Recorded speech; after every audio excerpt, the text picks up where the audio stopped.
अब हम लोग प्रैक्टिस सेट 2 को देखेंगे। फर्स्ट नंबर क्वेश्चन है, निम्न में से कौन सा मूल अधिकार केवल भारतीय नागरिक को ही प्राप्त है? ऑप्शन नंबर ए अनुच्छेद 15 में प्रदत्त मूल अधिकार, ऑप्शन नंबर बी अनुच्छेद 16 में प्रदत्त मूल अधिकार, ऑप्शन नंबर सी अनुच्छेद 19 में प्रदत्त मूल अधिकार, ऑप्शन नंबर डी उपयुक्त सभी। तो इसका आंसर होगा ऑप्शन नंबर डी उपयुक्त सभी। क्वेश्चन नंबर 2, निम्न कथन पर विचार करें। राज्यसभा के सदस्य का कार्यकाल 4 वर्ष का होता है। राज्यसभा के सदस्य के लिए कम से कम 35 वर्ष आयु होना आवश्यक है। राज्यसभा अस्थायी सदन है, लेकिन इसके 1/4 सदस्य प्रति दूसरे वर्ष पद मुक्त हो जाते हैं। तो इसका तीनों कथन सही है, यानी इसका आंसर होगा ऑप्शन नंबर डी। धन विधेयक को राज्यसभा अधिकतम कितने दिनों तक रोक सकती है? तो धन विधेयक को राज्यसभा अधिकतम 14 दिन तक रोक सकती है। तो इसका आंसर होगा ऑप्शन नंबर ए।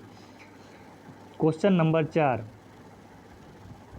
कोई व्यक्ति उच्च न्यायालय का न्यायाधीश नियुक्त होने का पात्र होगा जब वह भारत राज्य क्षेत्र में कम से कम 10 वर्ष तक न्यायिक पद धारण किया हो, या लगातार 10 वर्ष तक उच्च न्यायालय या न्यायालयों में अधिवक्ता रहा हो, उसकी आयु कम से कम 35 वर्ष हो। उपयुक्त कथन में से कौन सा सही है? तो इसका आंसर होगा ऑप्शन नंबर ए। अब क्वेश्चन नंबर 5 को देखेंगे।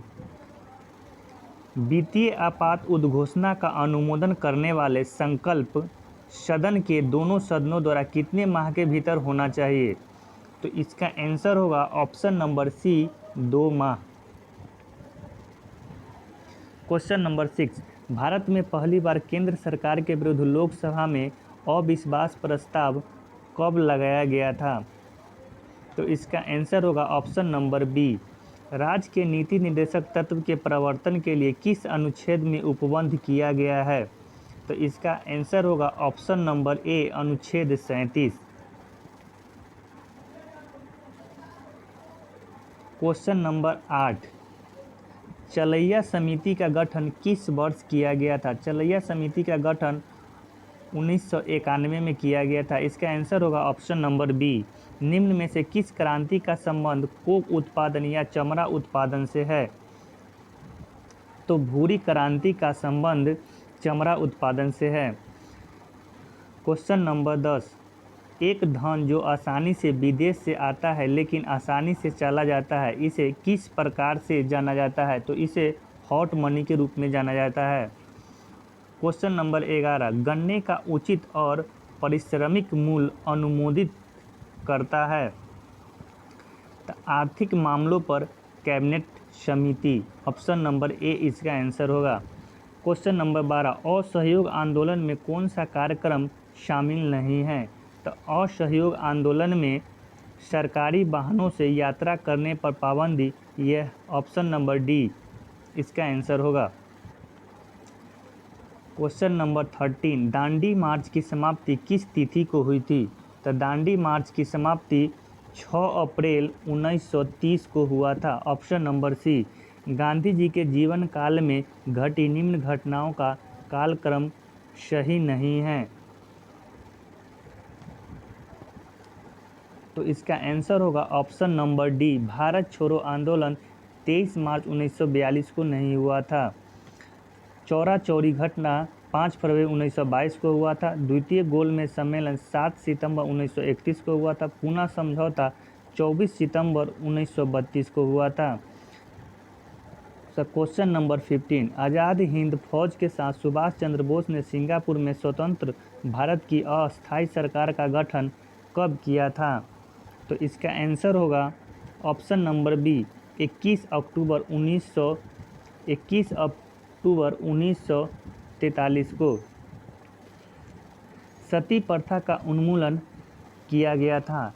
सती प्रथा का उन्मूलन 1829 के नियम 17 के द्वारा किया गया था। तो इसका आंसर होगा option number B.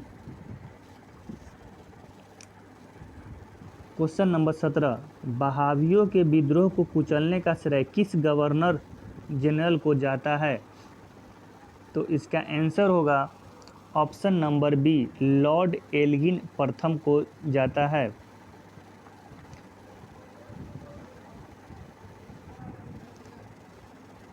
Question number 18, त्रिपक्षीय संघर्ष में निम्न में से कौन राजवंश शामिल नहीं था? तो त्रिपक्षीय संघर्ष में पल्लव वंश शामिल नहीं था। सिंधु घाटी सभ्यता के अंतर्गत शवों को दफनाने के अवशेष मिले हैं, इसमें शवों के सिर किस दिशा में रखे मिले हैं? तो इसका आंसर होगा ऑप्शन नंबर ए, उत्तर की ओर। किस बौद्ध संगीति में बौद्ध धर्म का 2 संप्रदाय में विभाजन हो गया? तो चतुर्थ बौद्ध संगीति में बौद्ध धर्म 2 संप्रदाय हीनयान और महायान में विभाजित हो गया। क्वेश्चन नंबर 21, महावीर स्वामी को किस नदी के तट पर केवलय की प्राप्ति हुआ? तो महावीर स्वामी को ऋजुपालिका नदी के तट पर केवलय की प्राप्ति हुआ।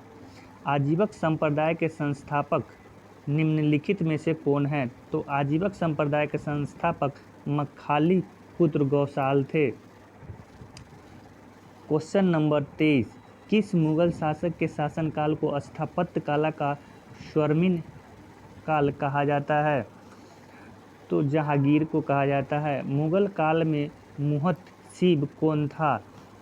तो मुगल काल में मुहतसिब जो था वह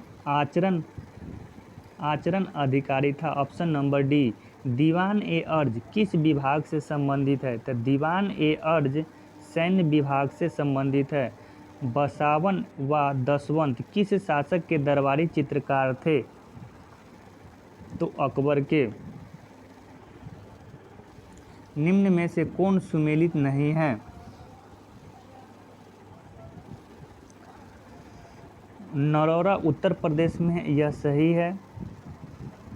काकरापारा गुजरात में है, ये भी सही है। तारापुर महाराष्ट्र में, ये भी सही है। इसका आंसर होगा option number B, Kudankulam. Kudankulam Karnataka में नहीं, तमिलनाडु में है। 38वीं समानांतर रेखा किन 2 देशों के मध्य स्थित है? तो 38वीं समानांतर रेखा उत्तरी कोरिया और दक्षिणी कोरिया के बीच स्थित है। निम्न में से कौन सा एक अच्छे ईंधन का गुण नहीं है? ईंधन का ऊष्मीय मान उच्च होना चाहिए, यह अच्छे ईंधन का गुण है। जलने पर ज़्यादा से ज़्यादा अपशिष्ट व हानिकारक गैसों का उत्सर्जन होना चाहिए, यह गलत है। ईंधन का प्रज्वलन ताप न तो कम होना चाहिए न ही ज़्यादा होना चाहिए, ये भी सही है। इनमें से सभी। तो इसका आंसर होगा ऑप्शन नंबर बी, क्योंकि अच्छे ईंधन का जो गुण होता है जलने पर बहुत कम, न के बराबर अपशिष्ट और हानिकारक गैसों का उत्सर्जन करता है। तो इसका आंसर होगा option number B.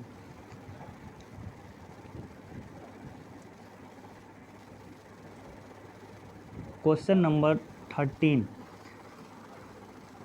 Vitamin A, vitamin B7, इसको हम लोगों को सूची 1 को सूची 2 से मिलाना है।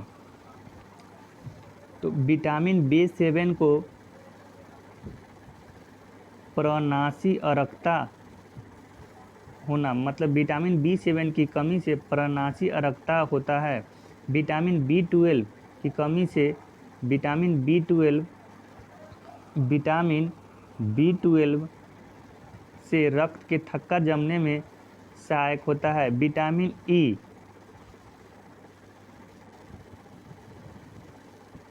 क्वेश्चन नंबर 13 जो है इसमें हम लोगों को मिलान करना है सूची 1 को सूची 2 से, यानी विटामिन B7 से बालों का झड़ना, उसका विटामिन B12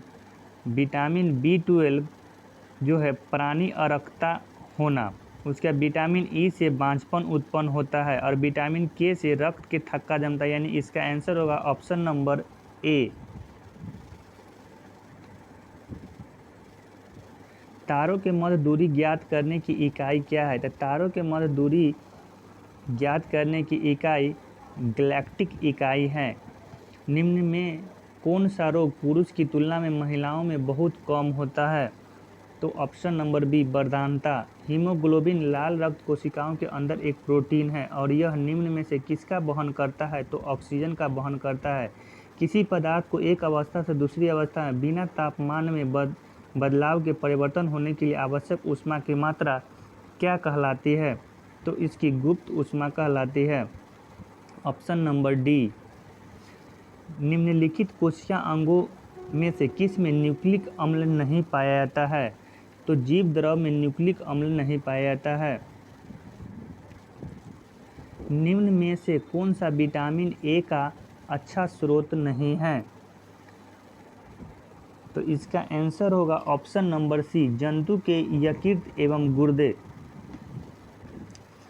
अब क्वेश्चन नंबर 37 में सूची 1 को सूची 2 से मिलाना है। प्रतिरोध का एसआई मात्रक ओम होता है, विद्युत प्रवाह का एसआई मात्रक एम्पियर, बल का न्यूटन और पावर का वाट होता है। तो हम लोग मिलान करेंगे, ए का 4 होगा, तो ए का 4 वाला 2 ऑप्शन है, बी और डी। उसके बाद विद्युत प्रवाह का एसआई मात्रक एम्पियर यानी बी का 1 होगा, यानी ऑप्शन नंबर बी इसका आंसर होगा। क्वेश्चन नंबर 38, धातुओं में सबसे कम घनत्व वाला तत्व कौन सा है? तो सबसे कम घनत्व वाला तत्व लिथियम है, ऑप्शन नंबर बी। प्राकृतिक रबर के बारे में निम्नलिखित में से कौन सा कथन सही है? तो इसका आंसर होगा ऑप्शन नंबर ए, यह एक प्राकृतिक बहुलक है और इसमें लोचदार गुण होता है। किसी तत्व का रासायनिक गुण निम्न में से कौन तय करता है? तो किसी भी तत्व का रासायनिक गुण तत्व में उपस्थित इलेक्ट्रॉन की संख्या तय करता है। देवप्रयाग किन 2 नदियों के संगम को कहा जाता है? तो यह भागीरथी एवं अलकनंदा नदी के संगम को देवप्रयाग कहा जाता है। निम्न में से किस राज्य से कर्क रेखा बीचों बीच गुजरती है? तो कर्क रेखा मध्य प्रदेश राज्य के बीचों बीच से गुजरता है। निम्न में कहाँ सर्वाधिक जैव विविधता पाई जाती है? तो उष्णकटिबंधीय वर्षा वन में सर्वाधिक जैव विविधता पाई जाती है। क्वेश्चन नंबर 44, निम्नलिखित में कौन सुमेलित नहीं है? बांधवगढ़ राष्ट्रीय उद्यान मध्य प्रदेश में है, यह सही है, ये सही है। बांदीपुर राष्ट्रीय उद्यान कर्नाटक में, ये भी सही है। सिमलीपाल राष्ट्रीय उद्यान ओडिशा में, ये भी सही है। तो इसका आंसर होगा ऑप्शन नंबर बी, रोहिला राष्ट्रीय उद्यान गुजरात में नहीं है। निम्नलिखित में कौन शीत महासागरीय जलधारा नहीं है? तो अग्लुहास, यह शीत नहीं, यह गर्म महासागरीय जलधारा है। तो ऑप्शन नंबर डी इसका आंसर होगा। निम्नलिखित में किस नदी को दक्षिण भारत की गंगा कहा जाता है? तो कावेरी को दक्षिण भारत की गंगा कहा जाता है। प्रशांत महासागर क्षेत्र में रिंग ऑफ फायर किस लिए जाना जाता है? तो प्रशांत महासागर में रिंग ऑफ फायर जो है वह किस लिए जाना जाता है? तो इसका आंसर होगा ऑप्शन नंबर बी, भूकंप और ज्वालामुखी के लिए जाना जाता है।